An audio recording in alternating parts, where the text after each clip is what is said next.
Hello, beautiful people. Today we're going to talk about how to advance your career as a software developer. So I started my career as a software developer. Well, I didn't. I actually started my career as a geologist and a geotechnical engineer, but I ended up in software because I figured that that was the future and I wanted to be part of something that I saw was remarkable and growing rapidly. And I started off as a software developer. So I'm talking from the heart here when I talk about how lessons learned on how to go about advancing your career as a software developer and the stuff that I figured out and I wish someone had told me when I was your age. In this video, I want to cover what separates the people who grow their careers and get promoted fast from the people who just sit there and do development work. I want to look at 3 levers for career growth in tech, and I want to help you understand how to make yourself indispensable, not just technically, but also from a leadership standpoint.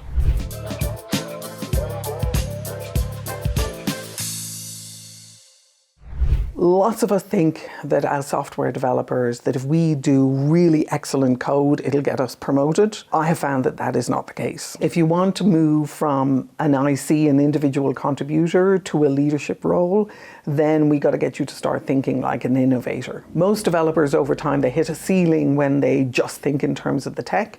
I want to help you break out of that. And the secret to fast tracking your career, it's not the next great sexy development framework.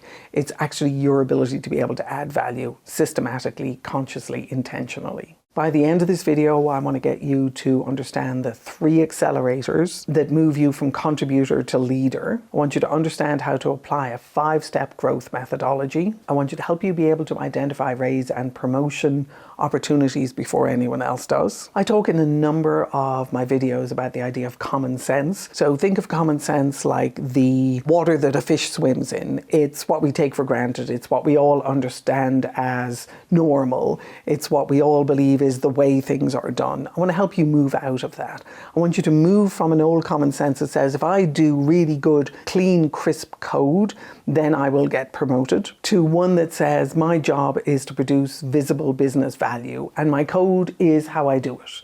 It's part of how I do it. So you move away from, I built an authentication system, bully for you, they're fantastic, to I designed and delivered an authentication system that reduced user login failures by 60% and cut support tickets in half. When you're relating it to the business value, you're telling a radically different story. I want to help you move towards telling those kind of stories. I also want you to look at 3 levers for advancement. One is trust. You can be relied on to deliver on your commitments. That's super important and valuable. The second one is visibility. People understand what you're doing, you're transparent about what you're doing, and you're very clear on the business value that it is bringing.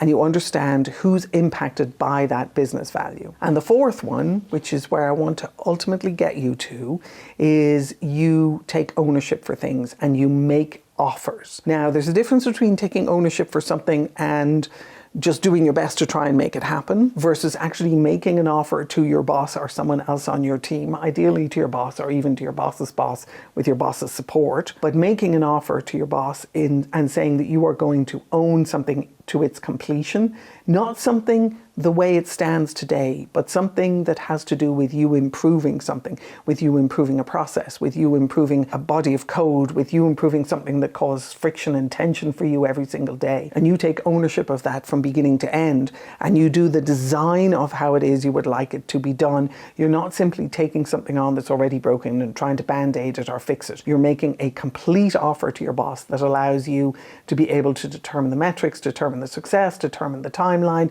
negotiate what I refer to as the conditions of satisfaction that will allow you to be able to successfully deliver on the work that you're interested in doing. The top 10% of developers don't wait to be assigned work.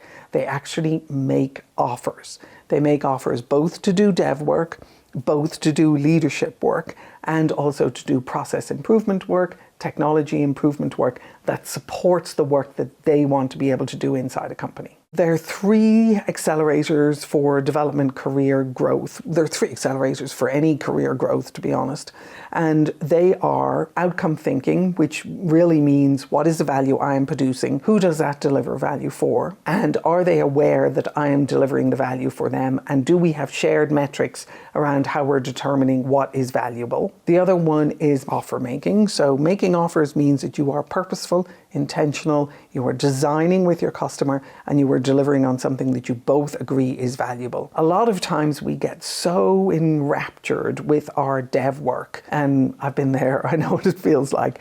You're cracking the code on something literally, and you're figuring out a solution for something that has been bothering you for a long time. You get so immersed in that, and you feel so triumphant when you finally make a breakthrough that you forget the importance and the significance and the value of having conversations with the people around you to design offers that are valuable for them, and you end up locked in your own little world. You know those people. Those are the people who never stick their head above their cubicle. Those are the people who only show up in the office when they're absolutely obliged to.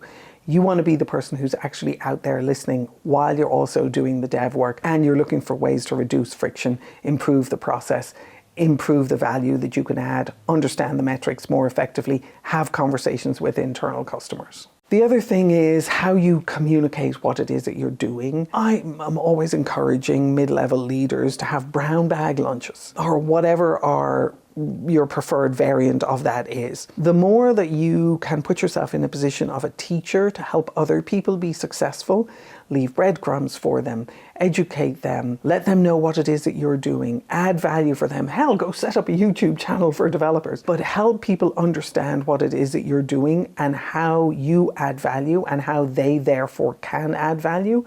The more you put yourself in front of the camera to do that, the more you're going to ask yourself questions around your own value. The more you're going to start thinking about how it is that you serve other people more effectively.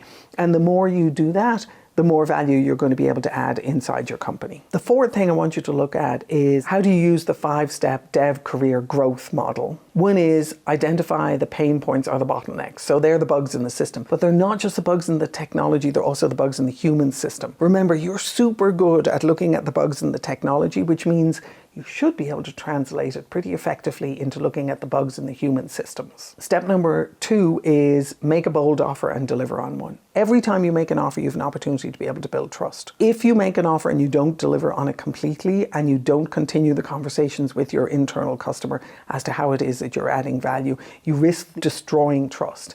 If you set yourself up with a simple offer, with a clear customer, you've had the conversations with them, you've designed what it is you're going to do together, and now you're going to deliver for them. Make sure they know that you're done, and ask them whether or not they're satisfied. Now, asking someone whether or not they're satisfied is a very hard thing to do, but it's really easy once you start practicing it over a period of time.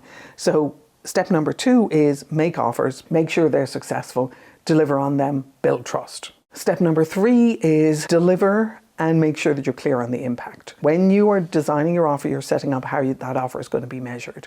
When you deliver on the offer, you're saying whether or not you've delivered on the attained goals of the offer. Make sure that you and your internal customer are clear on what the impact and what the results are. Fourth one is make your work visible. So you can make your work visible, well, I don't recommend you do this. People make their work visible by tooting their own horn, promoting what it is they're doing, telling everyone how fabulous they are. A much more effective way to make your work visible is to talk about the offers that you have made as you're making a new one, is to talk to more junior people who you want to help about the kind of offers that you've made, exactly as I've been doing in this video. That allows people to be able to associate your name with measurable value. That is invaluable for you if you want to be able to move up in your dev career. You can also keep leveling up by asking yourself what you can own next. So it's kind of like climbing a mountain. You get to the top of the first hill and you see that there's another one and another one and another one. So invariably you will do that. You will make your first offer, and once you start understanding the metrics and understanding the process and understanding who's involved in your offer, you'll start looking at, oh, there's another one I could make that would be more valuable. As you start ratcheting yourself up through that process, you then end up getting put in a position where you need to make a decision between how much technical work you want to do and how much leadership work you want to do. That's a great problem to have. That's a balance that you can decide for yourself. So as a software development engineer who wants to get promoted, get yourself to that point and then design from there as to what it is you want to be able to do. If you think that you're ready to move to the next level and you want to start thinking in these terms and looking at how you advance your career, I strongly recommend that you do my Get Promoted assessment. It's down the link below. It's free. You can also go to getpromotedassessment.com. Do it. Be honest with yourself. Let me know how it goes. Make a comment below and tell us how it is that you're doing and whether or not this is helping you. I wish you the best of luck. Thank you.